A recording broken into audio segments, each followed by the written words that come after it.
সুন্দর একটি সকালের শুভেচ্ছা সবাইকে। অ্যাকচুয়ালি আজকে রবিবার, রবিবার মানেই তো মাটন খাওয়ার দিন।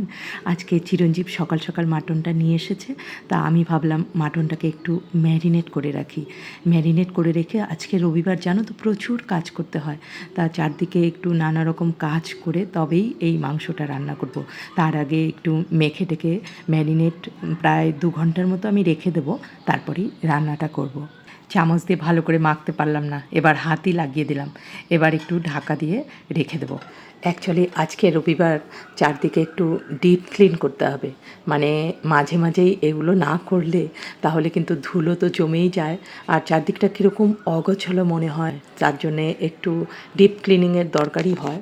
শুধু রান্নাঘর নয়, সব দিকেই একটু পরিষ্কার পরিচ্ছন্ন করতে হয়। একটু সুযোগ পেলে, ছুটি পেলে এগুলো করি।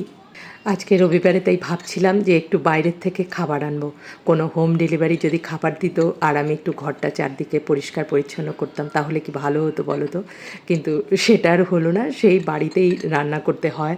দেখো কী কী মশলা নিয়ে নিয়েছি: ধনে, জিরে, গরম মশলা, একটু কাজু, গোলমরিচ আর তেজপাতা। এগুলো সব নিয়ে আমি একটু ভাবছি হালকা রোস্ট করে নিয়ে আজকে এই রোস্টেড মশলা দিয়েই মাটনটা বানাবো। মাটন তো অনেকভাবেই বানানো হয়, তা আজকে এই প্রসেসটা দেখি কেমন হয়। আর আমার তো যেরকম মাটনই হোক, আমার বাড়িতে কিন্তু আবার আলু ভীষণ দরকার, মানে আলু সবাই খুব ভালোবাসে। ওর জন্যে আলুগুলো একটু ভেজে তুলে নিলাম। এবার তেলের মধ্যে গোটা গরম মশলা দিয়ে দিয়েছি আর পেঁয়াজ কুচো দিয়ে দিয়েছি। পেঁয়াজটাকে একটু হালকা লাল লাল করে ভেজে নিয়ে, মানে খুব বেশি ভাজবো না, মিডিয়াম ভাজা আর কি, সেটা হয়ে গেলেই দিয়ে দেবো মাংসটা। মাংসটা ম্যারিনেট হয়েও গেছে, এবার ম্যারিনেট করা মাংসটা ঢেলে দেবো।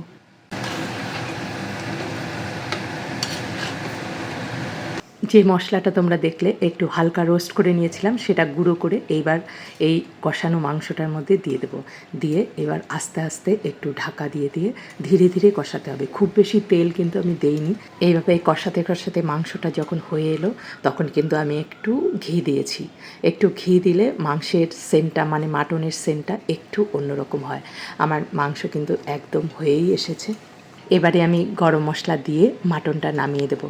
এটা কিন্তু ভাত বলো বা পোলাও বলো, সব কিছুর সঙ্গেই কিন্তু খুব ভালো লাগে। তোমাদের সাথে পরে আবার গল্প হবে।